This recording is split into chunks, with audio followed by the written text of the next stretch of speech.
আসসালামু আলাইকুম রহমতুল্লাহ। M K জামান রচিত ইজবিলা সানবুকটির পক্ষ থেকে আপনাদের স্বাগত।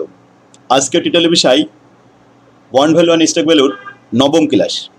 আজকের ক্লাসে আমরা এই অধ্যায়ে 14 সাল এবং 15 সালে যে সমস্ত প্রশ্নগুলো এসেছে এই প্রশ্নগুলো সমাধান করব। তাহলে চলুন প্রথমে 14 সালের প্রথম প্রশ্নটি ডিপার্টমেন্ট অফ ফাইন্যান্স অ্যান্ড ব্যাংকিংয়ে এসেছে। The PQ corporation bond have 12 years remaining to maturity, interest is paid annually. এখানে বলা হচ্ছে বন্ড 12 ইয়ার্স ম্যাচুরিটি আছে এবং বন্ডের সূত্র আমরা বুঝতে পারছি এটা বন্ড ভ্যালুয়েশনের অঙ্ক। 12 ইয়ার্স ম্যাচুরিটি এবং বলছে the bond have a face value 1000 টাকা পার ভ্যালু। তাহলে ফেস ভ্যালু পেয়ে গেলাম 1000 টাকা and the coupon interest rate is 10%, তাহলে সুদের হার 10%। The bond sell at a price of 850 টাকা এবং সেল প্রাইস 850 টাকা। What is their approximate yield to maturity, ওআইটিএম।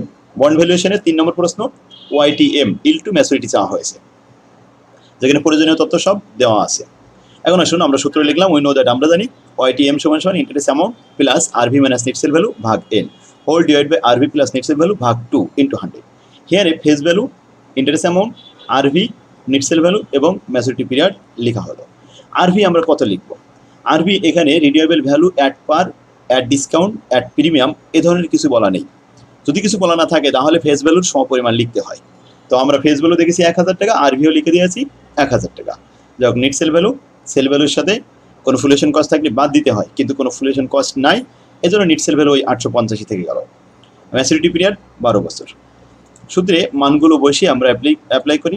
এখন ক্যালকুলেশন করে দেখলাম 12.16%, এটা অ্যান্সার।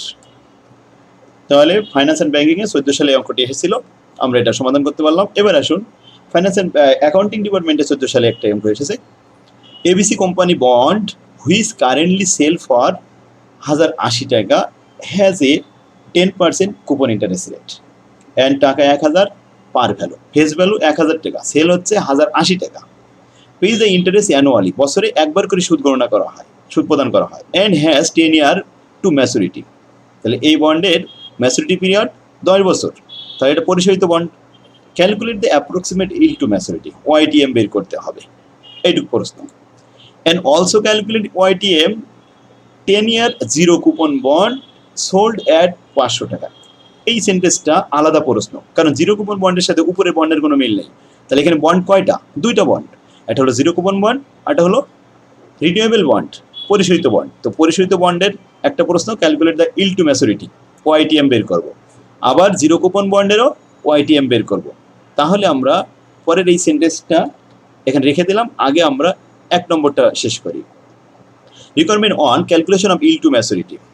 উই নো দ্যাট, আমরা জানি interest amount plus RV minus net sell value ভাগ N whole divided by RV plus net sell value ভাগ 2। হিয়ারে face value আমাদের এখানে পেয়ে গেছি 1000 টাকা, ইন্টারেস্ট অ্যামাউন্ট 10% 100 টাকা। আরভি কিছু বলা নেই, redeemable, at par, at discount, at premium কিছু বলা নেই। তাহলে আরভি কত হবে? সেম, ফেস ভ্যালু সমান 1000 টাকা, নেট সেল ভ্যালু 1080 টাকা দেওয়াই আছে নেট সেল ভ্যালু, আর ম্যাচুরিটি পিরিয়ড 10 বছর। মানগুলো আমরা সূত্রে অ্যাপ্লাই করলাম। এখন ক্যালকুলেশন করে দেখি যে আসে 8.85%।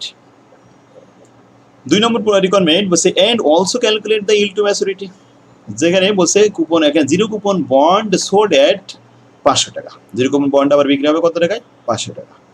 তো আমরা লিখলাম calculation of yield to maturity. এখন জিরো কুপন বন্ডের ইল টু ম্যাচুরিটি একটা সূত্রের মাধ্যমে করতে হয়। জিরো কুপন বন্ডের কিন্তু একটা সূত্র, সেই একটা সূত্র দিয়ে 4টা রিকোয়ারমেন্ট করা যায়। তো ইল টু ম্যাচুরিটি বলতে এখানে ডিসকাউন্ট রেট বা আর এর মান বা আয়ের মানটা বের করতে হয়। তো আমরা জানি বন্ড সমান সমান RV divide by 1 plus I to the power N. এই আই বা ডিসকাউন্ট রেট বা আর বলা হয়। এখানে এন তে নাম্বার অফ পিরিয়ড, আর তে ডিসকাউন্ট রেট, এটাকে বলা ইল to maturity, R রিডিউয়েবল value, R B তে সেল ভ্যালু, বর্তমানে যেটা মূল্য দেওয়ার আছে। তাহলে বির মান এখানে হিয়ারে লিখলাম আরভি 1000 টাকা, এন 10 বছর, আর এখানে বর্তমান sell price 500 ill to maturity hot. মানগুলো বসিয়ে শুধুমাত্র আর এর মান বাদে আর সবার মান লিখলাম। এখানে আমাদের নিচে আর বাদ থাকলো। এখন আসুন এই পাশের যে মানটা আছে যদি আমি আর গুণন করি, তাহলে এই সাইডটা চলে যাবে উপরে আর ওই সাইডটা চলে আসবে নিচেই। তা 10,000কে 500 দিয়ে ভাগ করলে 2 হবে। আর এই পাশে পাওয়ার থাকলো 10। পাওয়ার নামাতে হলে কি নিতে হয়? লগ নিতে হয়। তো লগ নেওয়ার সাথে সাথে পাওয়ারটা সহগ হয়ে যায়। তা 10 লগ 1 প্লাস আর সমান সমান লগ 2। এরপরে আসুন 10 লগ 1 + r, আর এর পাশে লগ 2 মান ক্যালকুলেটরে দেখলাম যে 0.30103। এরপরে আসুন এই পাশে যে 10 গুণ আছে ওইটা ওই পাশে ডাইনের পাশে যে ভাগ করে দিলাম, দিলে 0.0301 এই মান আসলো। এখন আসুন বার পাশে আমরা দেখতে পাচ্ছি যে লগের ব্যবহার করতে পারছি না, কারণ লগের এখানে তো লেটার আছে, ডিজিট নেই। তো ডিজিট না থাকলে লেটারে কখনো লগের মান বের করা যায় না। এখন লগটা আমরা বাধ্য হয়ে ডাইনের পাশে নিচ্ছি, বিপরীত পাশে লগ নিলে তাকে বলা হয় এন্টি লগ। এন্টি লগ এর ব্যবহার হচ্ছে শিফটে চাপ দিতে হবে ক্যালকুলেটরে, শিফটে চাপ দিয়ে লগে চাপ দিলে এন্টি লগ চলে আসবে। এবার সেই মান বসালাম 0.0301, মান বসে সমান সমান চাপ দিলাম 1.072।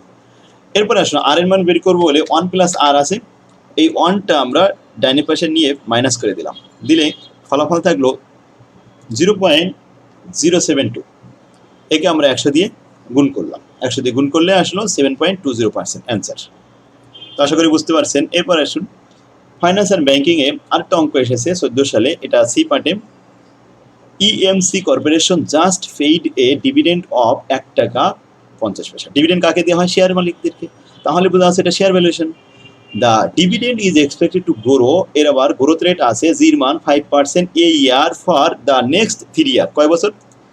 পরবর্তী 3 বছর পর্যন্ত এই variable growth rate. And then তারপরে 17 বছর থেকে 10% এ ইয়ার দেয়ার আফটার। 17 বছর থেকে 10% হারে কনস্ট্যান্ট গ্রোথ রেট। তাহলে গ্রোথ রেট কয়টা? 2টা। প্রথম 5% হচ্ছে ভেরিয়েবল 3 বছর, আর 17 বছর থেকে constant. If the firm requires is 13%, then find out the market value of the EMC corporation. এখন স্টকের মার্কেট ভ্যালু আছে P0। উই নো দ্যাট, আমরা জানি P0 সমান সমান present value of dividend plus present value of P3। এখন dividend কয়টা? প্রথম 3 বছর বলেছে, তাই 3টা ডিভিডেন্ড 1, 2, 3, আর P3 হবে লাস্টে। Here D0 KE growth rate first, growth rate second. Growth rate first হচ্ছে 5% আপ টু 3 ইয়ার পর্যন্ত, গ্রোথ রেট সেকেন্ড হচ্ছে 10% from 4 year to infinity. P0 সমান সমান হট। ক্যালকুলেশন এখানে যে D1, D2, D3 যেগুলো আছে ওগুলো আমরা ক্যালকুলেশন করবো। এখন ক্যালকুলেশন এক্সপেক্টেড ডিভিডেন্ড D1 এর মান কীভাবে বের করতে হয়? D0 এর সাথে 1 প্লাস গ্রোথ রেট 5%, ওটা গুণ করলাম, গুণ করলে 1.575 আসে। D2 D1 এর সাথে অর্থাৎ 1.575 এর সাথে আবার 1.05 গুণ করে D2 পেয়ে গেলাম 1.654। D3 D2 এর সাথে আবার 1 প্লাস গ্রোথ রেট গুণ করলাম, অর্থাৎ 1.654 এর সাথে 1.05 গুণ করলে 1.737। এরপরে আমরা P3 বের করতে গেলে তো D4 লাগবে, তা D4 সমান D3 ইন্টু 1.737, যেটা D3 তে আসছিল সেটার সাথে 1.10। এখন 10%, কেন 10%? কারণ 17 বছর থেকে 10% করে গ্রোথ রেট হবে, তাহলে গ্রোথ রেট চেঞ্জ হয়ে গেল। 10% গুণ করলে 1.9107। এখন আমরা P3 এর মান বের করলাম, D4 বাই K মাইনাস জি, উপরে 1.9107, নিচেই K এর মান 0.13 মাইনাস 0.10, এটা মাইনাস করার পরে 03 হবে, অর্থাৎ 1.9107 কে ভাগ করার পরে 63.69 টাকা। এটা হলো P3 এর মান। এগুলোকে প্রেজেন্ট ভ্যালু করলে এখন বর্তমান মূল্য পাওয়া যাবে। তাহলে ডিভিডেন্ড হলো তিনটার মান, D1 এর মান 1.575, আর D2 এর মান হচ্ছে 1.654, আর D3 এর মান হচ্ছে 1.737। নিচে আমরা 1.13 এর সাথে এটা পাওয়ার করলাম, প্লাস P3 এর মান তো 63.69, 1.13 টু দি পাওয়ার 3 ক্যালকুলেশন করলাম। এখানে তিনটা ডিভিডেন্ডের প্রেজেন্ট ভ্যালু হয়েছে 1.394, তারপরে 1.295, 1.204, এই তিনটা যোগ করে পেয়েছি কত? 3.893। আর প্রেজেন্ট ভ্যালু যে 63 টাকা 69 পয়সাকে আমরা প্রেজেন্ট ভ্যালু করে দেখেছি 44.14।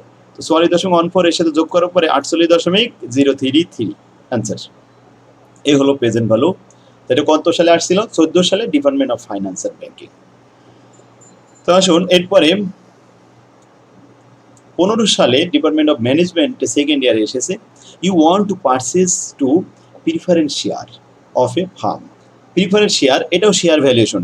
ঠিক আছে, দেখুন খেয়াল রাখতে হবে, preference share akin to bond, এটাও কিন্তু বন্ডের মতো সেম। এই জন্য প্রিফারেন্স শেয়ারের ভ্যালুয়েশন করতে গেলে বন্ডের সূত্রের মতো সেম সূত্র লিখতে হয়, শুধু ইন্টারেস্টের জায়গায় প্রিফারেন্স ডিভিডেন্ড লিখতে হয়, কারণ প্রিফারেন্স শেয়ারেরও একটা নির্দিষ্ট পরিমাণ সুদ দিতে হয়, যার কারণে প্রিফারেড শেয়ারের সূত্রটা বন্ড ভ্যালুর সাথে হুবহু মিলে যায়। বন্ডে নির্দিষ্ট সরাসরি ইন্টারেস্ট বলে, আর এখানে নির্দিষ্ট হারে দেয় কিন্তু ইন্টারেস্ট বলে না, প্রিফারেড ডিভিডেন্ড বলা হয়, যার কারণে সূত্রটা বন্ড ভ্যালুয়েশনের মতো হয়। দেখুন আমরা পড়ে দেওয়ার পরে সেন্টেন্সটা, ইট ইজ সোল্ড, এটা বিক্রি হয়েছিল 2000 টাকা পার শেয়ার, বর্তমানে বিক্রি হচ্ছে বাজারে 2000 টাকা করে। It is a 9% preferred stock which will be redeem after 8 years with 12% premium. দেখুন এটা কিন্তু পরিশোধিত, তাহলে প্রিফারেড শেয়ারটা 8 বছর পরে পরিশোধিত হবে, তাহলে পরিশোধিত সূত্র বসাতে হবে। তবে রিডিম হবে 8% প্রিমিয়াম, আরভি বেড়ে যাবে কত percent, 12% premium. The face value of the share 1000 টাকা, আসলে প্রিফারেড শেয়ারের অরিজিনাল দাম ছিল 1000। Will you buy the share, এখন তুমি কি এটা ক্রয় করতে রাজি, তাহলে আপনি কি এটা ক্রয় করবেন। অ্যাজুমিং ইন্টারেস্ট রেট 13%, যদি সেখানে ডিসকাউন্ট রেট 13% হয়। তাহলে আসুন আমরা প্রিফারেড শেয়ার দেখলাম, তারপর বললাম শেয়ার ভ্যালুয়েশনটা হবে, কিন্তু সূত্রটা মনে রাখার জন্য বন্ড ভ্যালুয়েশনের সূত্রের কথা মনে করাই দিলাম। উই নো দ্যাট, আমরা জানি যে প্রিফারেড শেয়ারের ভ্যালু ভিপি সমান সমান preferred dividend by I discount rate 1 - 1 divided by 1 plus I to the power n bracket close plus RV divided by 1 plus I to the power n। হেয়ারে পরিশোধিত আমরা face value পেয়েছি 1000 টাকা, RV বলছে 12% বাড়বে, তার মানে 1120 টাকা। আর প্রিফারেড ডিভিডেন্ড 9% হয় 90 টাকা, এখানে আই ডিসকাউন্টের মান 13%, ম্যাচুরিটি পিরিয়ড 8 বছর। মানগুলো আমরা সূত্রে বসিয়ে ক্যালকুলেশন করলাম, দেখি যে ভ্যালু আসছে 853 টাকা 20 পয়সা। বর্তমান প্রিফারেড শেয়ারের মূল্য 853 টাকা 20 পয়সা মাত্র, অথচ সেল হচ্ছে কত টাকা, 2000 টাকা। এই ধরনের প্রিফারেড শেয়ার আমাদের ক্রয় করার দরকার নেই। আমরা কি বিক্রি করবো না কি ক্রয় করবো, এই জায়গায় প্রশ্নে বসে যে will you buy the share, তুমি কি এই শেয়ার ক্রয় করবে। We should not buy this share because their value of the share is lower than sell price, sell প্রাইসের থেকে ভ্যালু অফ দ্য শেয়ারের মূল্য অনেক ছোট, সুতরাং আমরা এটা ক্রয় করবো না। এই কথাটা আমরা লিখে দিলাম, we should not buy the share because their value of preferred share is lower than sell price, sell প্রাইসের থেকে ভ্যালু কম। তাহলে এই ছিল আমাদের 15 সালের অঙ্ক। 14 সাল আর 15 সাল আমরা কমপ্লিট করে ফেললাম আজকে। আগামী ক্লাসে আমরা 16 সাল এবং 17 সালের অঙ্ক কমপ্লিট করব। তাহলে শিক্ষার্থীগণ, আজকের ক্লাস আমাদের এখানে শেষ হলো। আগামী ক্লাস দেখার জন্য আহ্বান রইল। আল্লাহ হাফেজ, আসসালামু আলাইকুম।